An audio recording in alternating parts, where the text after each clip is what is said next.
Hello, everyone, and welcome back to the Coin Drop Podcast. This is episode 34, and for those of you joining us on the stream and on YouTube, you'll notice that our screen is a little empty and that there is no secondary co-host today. Yes, unfortunately, Tim is out sick and Mike is unavailable, so you've got just me tonight. Lucky you. That said, this is obviously going to be a slightly shorter podcast. I don't feel too bad about it. Most of our podcasts lately have been running very long. We've had a lot of topics, and I had to kind of scramble to change things up last minute. Tim was wishy-washy on whether or not he'd be on. Unfortunately, it seems like the ick got him down. So it's just me tonight. Welcome to the podcast. We are talking about a couple of things. I had to kind of switch things up. Like I talked about last episode, we will be talking about the Enshrouded Q&A that I got from the devs shortly before last week's episode. Before we jump into that, I do want to touch on some news about, yes, FNTASTIC and the day before. The journey of that game is still not over. You might think it is, but the sketchy shit continues. So, speaking of FNTASTIC, I guess they still call themselves FNTASTIC. That's what their news always said. At any rate, they put out a post, and actually on their website, let me actually go there and confirm right now. FNTASTIC. Yep. Okay. So it's still up. So as of December 12th, FNTASTIC posted a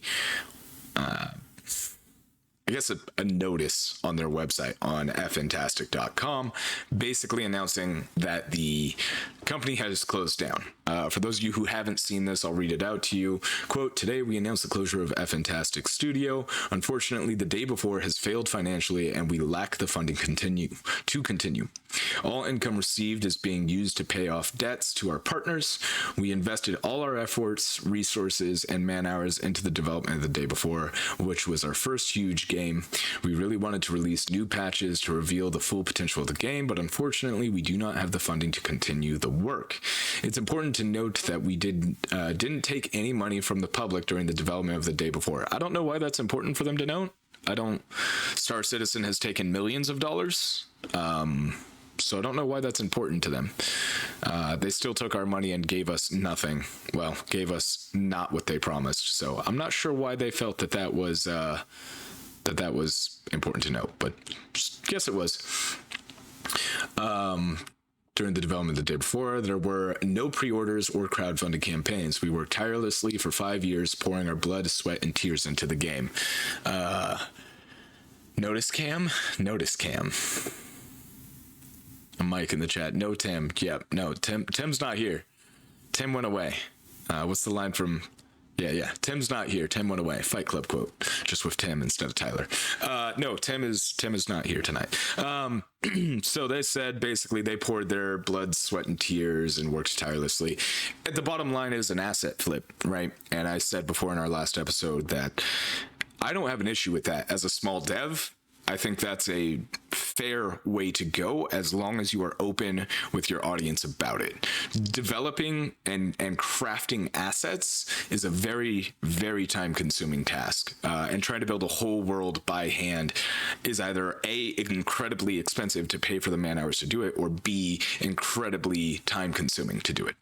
I have a little bit of Blender experience. I actually plan on getting back into Blender to do more. And let me tell you, just building a decent-looking well took me probably 30 hours of work. So yeah, creating assets from the ground up is a very taxing job. There's a reason why AAA studios are as big as they are and cost as much as they do. So in my opinion, asset flip is the least of the concerns on the FNTASTIC front. I will grant a caveat to that being that them not being forward about that is pretty not okay. But outside of that, personally don't care. Yeah, Mike says in chat that he really wants to dive into UE5. I actually am kind of planning on it myself. I'm thinking about it. Me and Chris have been talking about it. Anyways, back to the notice. At the moment, the future of the day before and prop night is unknown, but the servers will remain operational. So for those of you psycho enough, or should I say masochistic enough, and let me tell you, when it comes to masochism, I'm up there. I barely broke the cycle of PUBG masochism. So for those of you who are masochistic enough to continue to play this game, those servers will remain up. I assume there's some kind of contract in place, so they'll stay up for a while. Who knows how long. We apologize if we didn't meet your expectations. Well, you really definitely didn't. We did everything within our power, but unfortunately we miscalculated. You sure did. Our capabilities. You sure did. Creating games is an incredible, challenging endeavor. You know what? He's not wrong in that, but creating what they created, which in all intents and purposes, from the little understanding the research I've done, is basically a blueprint which could take 2 to 3 people, maybe a month if they know how UE5 works. From people that I've talked to that work with UE5, it's not that big of an undertaking to build this in a blueprint, which is what the day before kind of looked like. We're grateful to everyone who supported us during these difficult years. It's been a fantastic journey over the past 8 years. So the company itself closed down 4 days after they released this game. I have never, in the nearly 30 years of gaming experience, heard of an entire company folding 4 days after the release of a game. And granted, they're an indie, okay? Like, I get it, they're an indie. But what clearly happened here is they made a vertical slice that looked beautiful, that they used to get funding and fucked over their partners. Flat out. So this might make you think that FNTASTIC has folded. Well, new stuff has been found. Let's see. This is an article from Inside Gamer, where an individual on Reddit, user Tenneth on Reddit, appears to have found that FNTASTIC did not close their doors. He got into SteamDB, which I guess is some back-end kind of thing where you can see developers that add themselves to Steam, change names, things like that. Turns out FNTASTIC changed their name to 8 Points. So the company did not fold, it did not close, it changed its name. Seems sturdy. I really hope, like, at this point, here's the thing, right? So what they've done is effectively kill FNTASTIC Studios, or Fantastic as they call it. I don't want to get it confused at this point. Fantastic, as they like to call themselves. They closed the studio so we can't sue them for false advertisement and bait and switch and all this other shit that they did, which, again, I'm not a lawyer. I can't say that, like, this is a legal class action lawsuit, but it seems like, you know, in the vein of other stuff we've seen. I mean, think of the KOTOR lawsuit and other things of that nature, right? Like, KOTOR lawsuit was a little baseless, but that's besides the point. It was still in this realm of lawsuit. Yeah, they named themselves 8 Points, and when reached out to, let's see, as of writing this,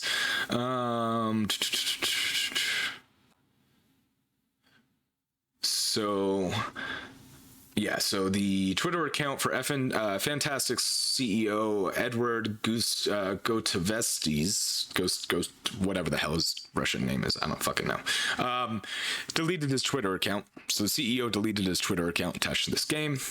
Mike said they named the game after the review score, 8 out of 100. Yeah, 8 points. That seems right. That's even being generous. That's probably the 8 points I gave them for releasing a half playable game. Ghost Testes? Yeah, that's this guy's name. I don't know. Anyways, they reached out to the publisher, Mytona Games, for comment to ask, like, hey, what's going on? No word. No one has heard anything in terms of what the hell Fantastic has done. If they did just change their name, if they're trying to restructure, there's zero word. But bottom line is this: they're never selling games again. And I know I'm not the only one who has seen this article. I mean, obviously not, because, you know, Insider Gaming is a pretty big company. So changing their name is the best they could have done is disappear. And now what they've done is change their name to a studio that presumably is going to try and put out more games in the future. How do they think that is going to go for them? I don't know. Just my thoughts on that.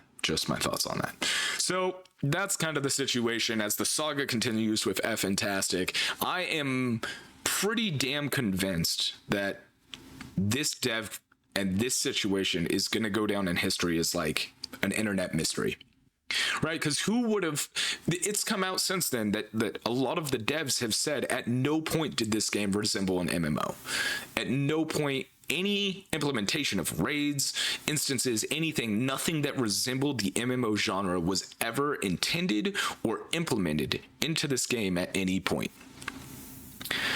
So that meant from day one, from its conception, this was going to be an extraction shooter. This was nothing but a scam literally the entire time. How do these people think they're going to be able to scam the world again? It's quite the fiasco. This is going to be, what's even more mind-blowing, this is the real mystery here. How did they not know it was going to fail? How did they think marketing this as an MMO survival game was not going to send them under when everyone found out that's exactly what it wasn't? And that is the real mystery to me. That is the mind-blowing level of pray to God that your plan works that they went for, and it absolutely failed. So good on you, FNTASTIC, for they really tried to I don't know what the hell they tried. I'm out of words for these guys, and we're moving on. But not quite yet, because actually, funny enough, there's a guy who's working on a parody game, which is the Day Before remake, and he is, as of this posting, roughly 35 days into his build for the game, and it already has melee combat. So seriously, what the it blows my mind. Yeah, 35 days in, and he's got a video. His Twitter is Crimson, at the Crimson Dev. I believe it's him and maybe a couple other guys working on it, but they were hoping to release a parody game to like make fun of the Day Before, and then Day Before died. So I think now he's just doing it for fun.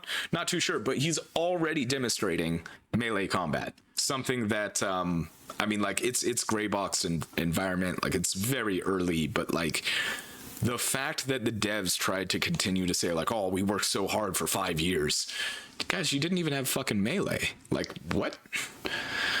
I don't know, weird. So that's the situation there. We're gonna go ahead and jump into the Q&A for Enshrouded, and I'm going to kind of read through this. I am going to paraphrase this a little bit because it is long-winded. If you want to read the whole article, it is on our Patreon for free. Anybody that goes to our Patreon can see it. It's patreon.com/coindroppod. It is a free post. You can see it there. If you decide to donate to us, you do get some cool stuff. There is just a $1 tier if you just want to support us but don't want anything crazy. It gets you special access on our Discord to Patreon exclusive channels. The $3, $5, and $7 tiers all get early access, as well as, more perks as you go if you're interested. So I asked the team, what inspired you and the team to make Enshrouded? Were there specific games, movies, or stories that inspired your vision along the way? And in response, they said, the idea of split world has been with Keen for a long time, with a game that was more orientated towards a classic action adventure type. It felt a little too ambitious for us, so we shelved the idea before even pitching it to anyone. Portal Knights, their previous title, gave us a lot of very good experience. We brought it to our learning. We've brought a lot of our learnings over from conceiving to Enshrouded. They go on to kind of talk about how, it's a survival game with Valheim and things like that. It changed how they can do survival systems, because Valheim was kind of one of the first games that made it less managing meters and made it more you get buffs if you do that kind of stuff, right? So basically let's see where we're cut in here. So they drew parallels to Souls games, but not in the way everybody would think. So the parallels with Souls games is pretty significant in terms of vibes. Probably even more so with the latest Elden Ring, considering it is also a gorgeous but cursed world. It's been waiting for a provincial hero. So they're going for this idea of like the world's corrupted, you've got to save it kind of thing. Not so much like the Souls gameplay itself, which I think is really cool, because the coolest thing about Souls and Bloodborne and all that is the world and the lore, in my opinion. The gameplay's fine, but everybody does it to death, so I'm kind of sick of it. Apparently they were also inspired by Zelda Breath of the Wild. I don't see that so much, to be honest. It doesn't feel Zelda to me. It feels way more Fable, but you know, hey, that's what the devs say, so that's what they say. That's what they drew on. Anything that game does is a delight, and there are so many ways to tackle the problems in that game throws at you. So I can see that they're definitely creative with this, with their mining and everything else. This is the one that actually made me very happy that they called this particular game out.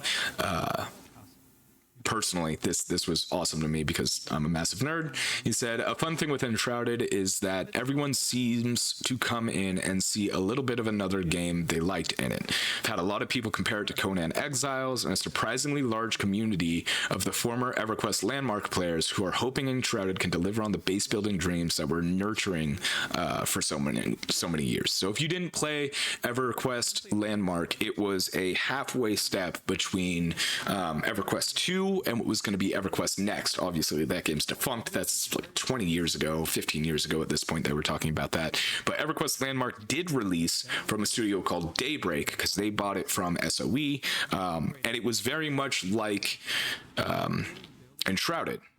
What was interesting with Landmark is it was a voxel-based system like this, but the players found a way to literally make micro voxels by placing a block and then like free cam deleting parts of that block. So the level of detail people got in EverQuest Landmark when building was, I've never seen anything like it that wasn't created as an asset. It was mind-blowingly impressive. So I don't think this will do the same thing. I don't think you'll be able to make those micro voxels. However, you're still building on a voxel-based system, so it's still going to have a lot of really great mechanics for building. Next question was, is the team planning to continue long-term support for Enshrouded after the game moves out of early access? What are the plans, if any, for continued content, for additional content, or in-game events? We are planning on keeping on developing Enshrouded for as long as we can. First, we want to take our time with early access. Totally makes sense. Totally, access, deliver a full game on that. On its own, stands out as a great experience. So whether you're with friends or solo, they want to make sure that the base game, when it leaves early access, is good to go. So that's their primary focus. Of course, makes sense. That's pretty much what you want out of a early access game. After the launch, we wish to support the game by delivering regular updates with free content. Nice, free content, a la No Man's Sky kind of thing. We also want to develop DLCs that will bring even more content and new areas to explore in and around Embervale, which those might be paid. So we might see like an update thing as well as some paid DLC expansions kind of stuff, which I'm okay. I'm okay with that. We are considering selling cosmetics, but but one thing we can already say is that there will be no pay to win. I don't know if anybody else needs to hear that again. No pay to win. Cosmetic only. Hold your tits. It's okay. Microtransactions are fine when they're cosmetic. I don't want to hear any screaming. Question, are there any plans to bring Enshrouded to consoles in the future? Yes, actually. While early access is happening on Steam, in the future, we want to bring the game to PS5, Xbox S, and X. No promises on dates, of course, makes sense. It's developed on PC first, but that's, a given. Although we're aiming for the same time as our 1.0 release. So it sounds like after early access, if everything goes well, we should see an announcement trailer that it's coming to consoles, with the release date being simultaneous with the PC one. Sounds good to me. Now, what's also cool is they did mention that we're busy ensuring Enshrouded plays and feels great on PC first, and then they'll worry about consoles. I believe, yeah, this one. I know personally, next question, I know personally I really enjoyed the demo, but how was the feedback during the Steam Next Fest? If those of you missed it, this game was available to play an 8-hour long demo during Steam Next Fest this last couple months. I think it was September timeframe, I can't quite recall, but they did a Next Fest demo very, very, very, very early, but fun nonetheless. Turns out the feedback was great, almost overwhelmingly so. They were confident in the game would do well, but reaching the top charts, being the most played game, is pretty, I mean, can you imagine? Like, that's pretty fucking cool. Let's see. Very happy with the feedback. Confirms that they are basically delivering what they wanted. The players are basically telling them their vision is working, so that's good to hear. Satisfied unique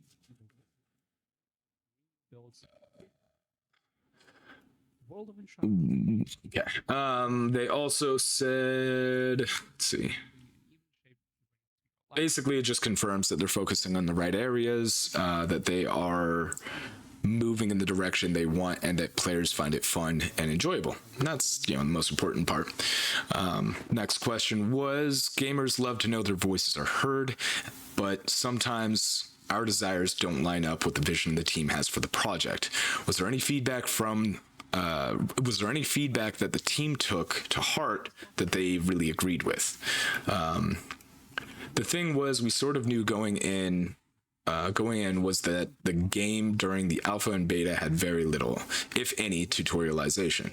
So we were left to figure things out for ourselves, or you were left to figure things out for yourself. We added a bunch in the Steam Next Fest, and it made things dramatically easier to figure out. One thing that we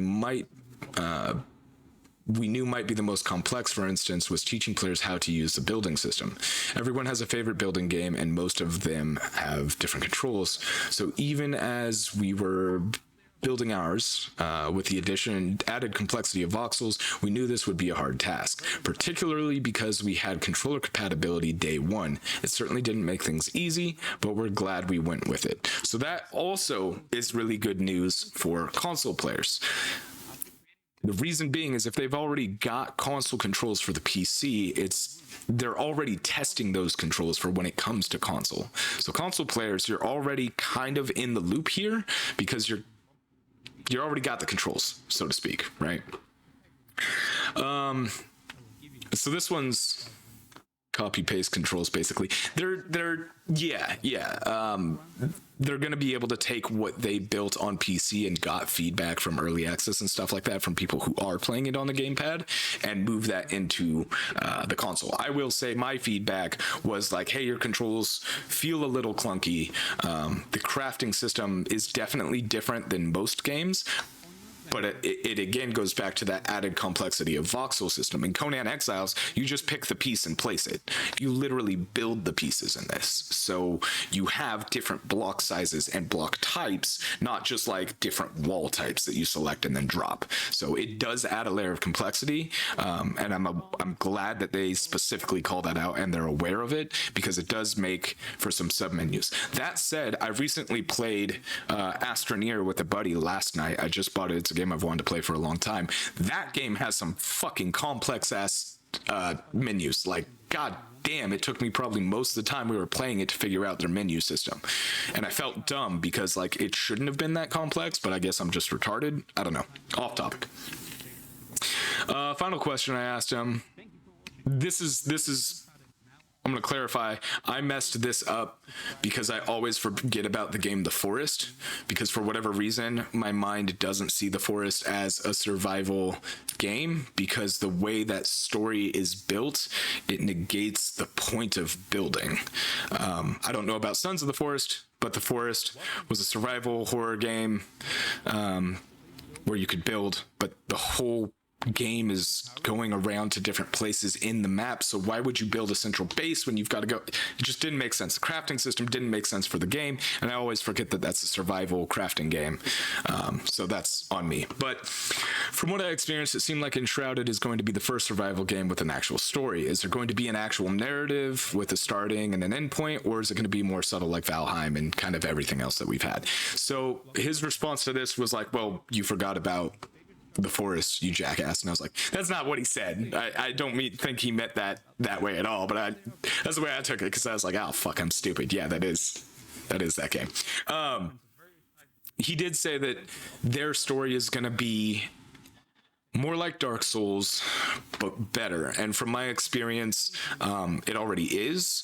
There's lore in the world, and you're going around to figure out what happened in this world, if you want, right? Like, you can find letters and notes and things like that and interact with stuff that kind of tell you what the world was like before, which already is more apparent in lore than most other MMOs, or not MMOs, survival MMOs. I mean, Ark gives you nothing.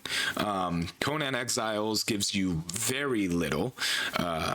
Valheim is probably the one that's most upfront and like, hey, you're in purgatory, you need to kill these bosses and like get to Valhalla.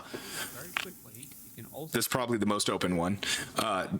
This is to the point where like there's actual items on the map you can find that are basically scrolls and books and shit like that tell you the story. So it's not, he says that they're not going to have, you know, unskippable cutscenes and things like that, or cutscenes of that nature, but that the world is going to be like, the world is going to be at your disposal to how much you want to uncover, right? Like Dark Souls, the lore for that game is retarded. You have to read items, you have to like read loading screen dialogue. Like, it's so buried in Dark Souls that it's frustrating, and the story gives you so little in Dark Souls that it's frustrating. But basically they're taking that approach that like lore is in the world and you can find it, or you can not give a shit and just play the building survival game, and that's basically what they said. Ultimately, I'm still super interested. I'm a little disappointed personally, because I really want a narrative, I want a reason to be doing these things, but I'm hoping that somewhere in there the lore that's in the world will give me enough of that drive to want to do that, because there is that fine line where like the Forest and Sons of the Forest, you're playing a survival game, but the story does not mesh with the building aspects because you have to go all over the frickin' island. So why would you go to that point, to that point, to that point, to that point, to go back to this point?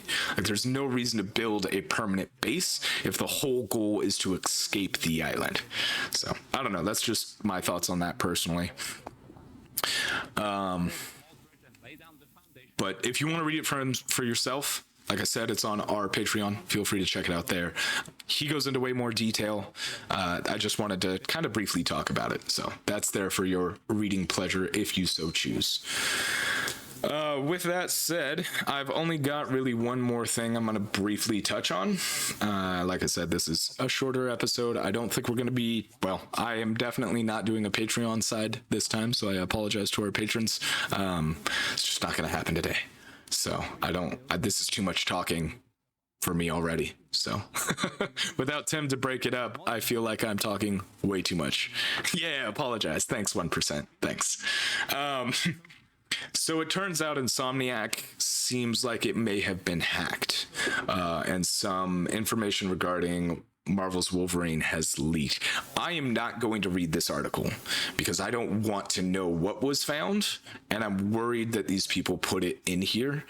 All there is to say is that somebody hacked them and took a bunch of, I'm assuming, assets, maybe some early, well, I guess maybe not even really early. I would assume the game's probably coming soon-ish.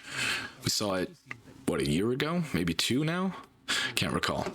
Any rate, Insomniac was hacked and somebody stole some stuff. So if you do not want spoilers, just be aware moving forward that there might be a drop on the net soon where we see maybe early assets or something like that. So just be aware that that's out there.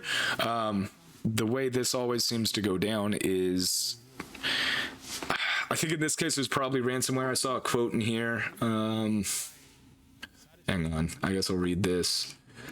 Yeah, so the person, it's ransomware. Basically, the hacker RussSolo threatened to publish all the materials that it had gained as part of its hack over the 7 days, and is auctioning the materials for the equivalent of $2 million in Bitcoin. Dev personal information, entire game builds assets for Wolverine, Spider-Man 3, and an unannounced multiplayer Spider-Man game. So there you go. Mike read it for me, so I didn't get any spoilers or anything like that. But basically, hackers threatening to release it all. Somebody clicked something they shouldn't have, and hacker got all their shit. That's pretty much the story. Hopefully, Insomniac has a way to counteract this, to get back, I don't know, to get their assets back, to keep them from leaking. Who knows? I know when my brother briefly worked for an architectural firm out of Seattle doing their IT there, a lot of companies, including that one, have it in their business model to basically plan for ransomware, which is a wild thought. And not necessarily have funds available, but kind of like an emergency fund kind of thing. For those of you who don't know what ransomware is, allow me to give you the moral dilemma I have been faced with since finding out that it exists. It is a simple downloadable exe file that you can access and purchase through the dark web on a Tor browser if you are so inclined to do so. And all it takes is sending that to someone who is not as attentive enough as they should be with cybersecurity to click it, and it basically immediately sets about encrypting and locking all the files. Now, obviously, that's not what happened here. They stole the files. They didn't just encrypt them. But basically, the way ransomware works is it goes in and locks everything. Not all at once, but it starts to slowly lock down all of your files until you have zero access into them. Generally, with this comes a ransom note, hence the term ransomware. Says, pay me X amount of Bitcoin because apparently Bitcoin is untrackable and blah, blah, blah. It's definitely not. It's not. This is not 2012 anymore. Bitcoin is absolutely trackable. Any rate, pay me X amount of Bitcoin and I will unencrypt your files. So in this situation, you have basically two options.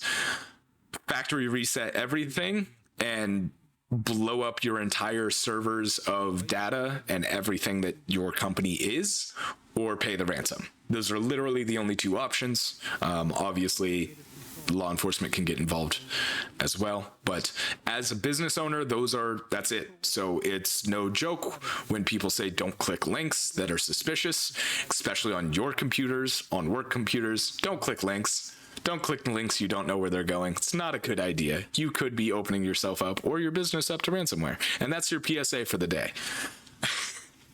I guess that's going to wrap it up. On that note, watch out for ransomware. Thanks for listening. Again, I apologize for the very brief 30-minute podcast, but thank you so much for tuning in, and we hope to see you next time, hopefully to my right or below me, depending on what screen we're on. Hopefully next time Tim will be available. Tim, I hope you're feeling better, man. Have a great night. Thanks for joining us, guys.